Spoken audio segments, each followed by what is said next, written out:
Labvakar, šīs ir Laka ziņas un ar jums kopā ir Pēters Krišāns. Šodienas temati ir Valve publicē pirmo Steam VR betu Linux videi, izlaista grafiskā API standarta Vulkan 1042 versija, GNOME Maps iegūs sabiedriskā transporta maršrutēšanas funkcionalitāti, GNOME 2.34 versijas sāk savu ceļu pie gala lietotājiem, un sākusies pieteikšanās Outreachī 2017. gada pavasara uzņemšanai. Valve publicē pirmo Steam VR betu Linux videi. Pēc vairāk gadu darba Valve beidzot publicējusi pirmo izstrādes beta versiju Steam VR, jeb virtuālās realitātes atbalstošajai bibliotekai Linux videi. Laikā, kad trauksme par virtuālās realitātes jauno paudzi vēl tikai auga, Linux tika minēts bieži kā viens no galvenajām atbalstītajām platformām. Taču pēc tirgus komercializācijas kompāniju entuziasms atbalstīt citas platformas izņemot Windows jūtam noplaka tehnisko izaicinājumu priekšā. Par spīti tam, ka Oculus pirmā patērētāja versija ir jau iznākusi gandrīz vai gadu atpakaļ, tās Kickstarter periodā solītais Linux atbalsts tā arī īsti nav materializējies. Kad Valve izsludināja savu Steam VR platformu un piedāvāja HTC Vive kā vienu no gala lietotāju risinājumiem, daudz pamatot gaidīja, ka Valve atbalsts Linux platformai nodrošinās no pirmās dienas. Taču par spīti tam, ka šāds atbalsts tika solīts, tas tomēr netika nodrošināts, un daudz spēlmeņu un atbalstītāji, kas izmanto Linux ikdienas izklaidē, palika brīnoties, vai virtuālā realitāte jebkad tiks oficiāli atbalstīta Linux vidē. Taču lielāka gaidīšana ir beigusies, un Valve beidzot ir publicējusi savu pirmo izstrādes betu. Portāls Foronix, kas nodarbojās ar Linux un apertūras testiem, savā tehniskajā recenzijā gan norāda, ka produkts izmantojot HTC Vive vairāk atgādina agrīno alfa versiju, nevis produkcijā izmantojam betu. Taču, manuprāt, tas arī ir daudz. Jānorāda arī tas, ka Steam VR Linux vidē atbalsta tikai Vulkan grafisko API, nevis OpenGL, kas ir de facto standarts, kas tiek izmantots spēlēs. Kas ir saistīts ar to, ka Vulkan API ir krietni daudz spējīgāks un veiktspējīgāks virtuālās realitātes prasības scenāriju izpildīšanai, jo mērogojās daudz labāk. Tā kā driver pusē Vulkan Linux vidē šobrīd ir diezgan labi atbalstīts un tā attīstība notiek straujiem soļiem, tas visumā šķiet diezgan loģisks lēmums. Šobrīd Vulkan API Linux vidē atbalsta Nvidia binārie oficiālie driveri, Intel atvērtā pirmkoda driveri, AMD oficiālais binārais un neoficiālais atvērtā pirmkoda drivers. Ir skaidrs, ka šie soļi no Valve puses ir domāti galvenokārt izstrādātājiem, lai tie varētu sākt testēt savas Vulkan atbalstošās spēles Steam VR platformā gan uz Windows, gan uz Linux. Paredzu, ka gada beigās Steam VR Linux vidē visticamāk iegūs oficiālu atbalsta statusu un tiks beidzot publicētas spēles, kas šo atbalstu arī izmantos. Izlaist grafiskā API standarta Vulkan 1042 versiju. Ir izlaista jaunā Vulkan API specifikācija ar versijas numuru 1042. Jāpiezīmē, ka lai gan versijas numurs ir nejaušs, un 42 šajā gadījumā nenozīmē atbildi uz galveno jautājumu visumā, šīs specifikācijas laidiens ir īpašs ar daudziem jauniem paplašinājumiem, kas Vulkan ir tādi paši kā OpenGL. Un daudz no šiem tad uzskaitītajiem paplašinājumiem tad tiek iekļaut ar šo versiju Vulkan API tekošajā specifikācijā.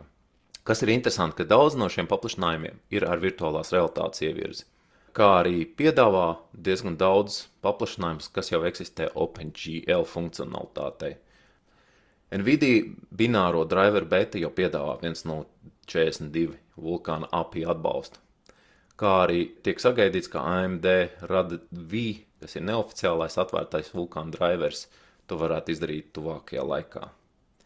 Kā redzams, Vulkan API turpina strauji attīstīties un kļūt par nozīmīgu grafikas API spēļu un izklaides programmatūras tirgū.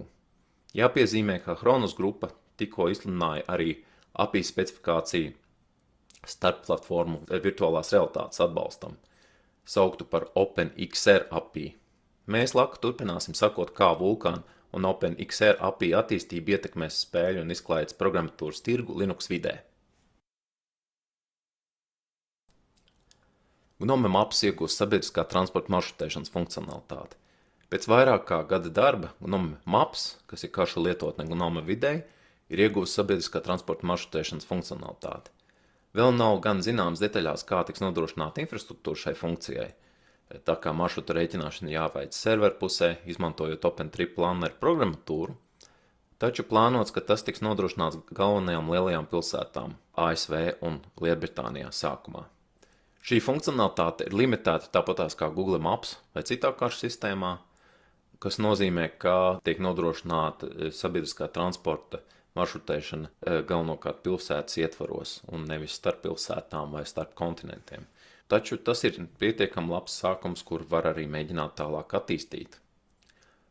Vēl es ļoti ceru, ka papildus GNOME Maps nākotnē varētu kā tuvākajām versijām iegūt vektoru grafikas attēlošanu, kas ļautu atteikties no datu attēlu ielādes no serveru puses, bet parsēt to lokāli. Kā to, piemēram, dara mobilā lietotne Osman, ko es ļoti rekomendēju. Gan bezmaksas, gan maksas versiju. Kas nodrošina to, ka, ja jūs, piemēram, atrodaties ārzemēs un datu savienojums ir lieta, kur varbūt jūs vēlaties atslēgties vispār no mobilā tīkla, tad šajā gadījumā šī programmatūra turpinās strādāt un nodrošināt jums informāciju par to, kur jūs atrodaties. GNOME 2.34 versija sāk savu ceļu pie gala lietotājiem.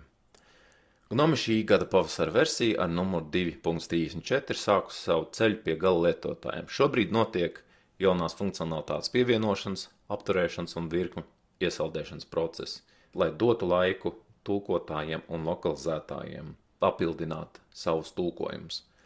Sīkāk par uzlabojumiem mēs runāsim nākošajos raidījumos, taču kā piemēru var minēt Nautilus, kas ir GNOME galvenais datu pārlūks, izmaiņas, kas, piemēram, piedāvās ļaut palaist vai atvērt datni administratoru režīmā. Līdz šim tas bija jādara speciāli laižot Nautilus sudo režīmā, kas nebija nedroši, neefektīvi, ne arī gala lietotāji mērti. Šajā gadījumā tas, piemēram, ļaut kaut kādu sistēmas failu vai kaut kādas izmaiņas veikt, neizmantojot terminālu vai kādu citu programmatūru. Kā jau arī tiek sagaidīts, tiks turpināts darbs pie VLAN savienojamības uzlabošanas, kā atceramies GNOME 2.32 versija ar Fedora 25 sāk izmantot VLAN kā noklusēto grafisko attēlošanas vidi, aizstājot Xorg, un tad šajā virzienā arī turpināsies darbs. Sāksies pieteikšanās Outreachī 2017. gada pavasara uzņemšanai. Outreachī ir atvērtā pirmgada projekta organizācija rīkots regulārs pasākums, kura laikā projekti, līdzīgi kā Google rīkotajā Summer of Code, pieņem darbā jaunus atvērtā pirmgada radītājus, maksājot tiem fiksētu naudas summu par 6 mēnešu darbu. Galvenā atšķirība no Summer of Code, kas ir domāts studentiem, ir tāda, ka Outreachī ir virzīts sociālo minoritāšu. Te gan jāsaka IT kontekstā, iesaistīšanai projekta darbā. Tās ir sievietes, transpersonas, kā arī ASV, piemēram, projekts ir arī atvērts melnādainiem, afroamerikāņiem, spāņu, kā arī vietēju Amerikas cilžu izcelsmes personām.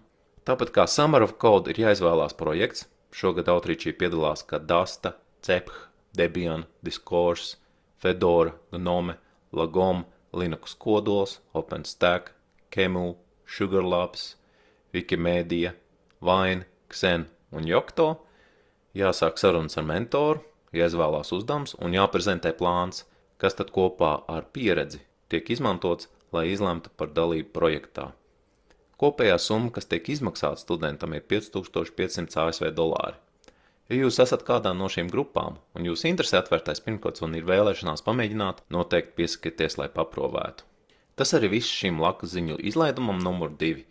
Ja jums ir ierosinājumi, kritika vai jautājumi, lūdzu sazinieties ar mums info@laka.lv, Laka apakšvietņa LV Twitter vidē vai Laka LV Facebook vidē.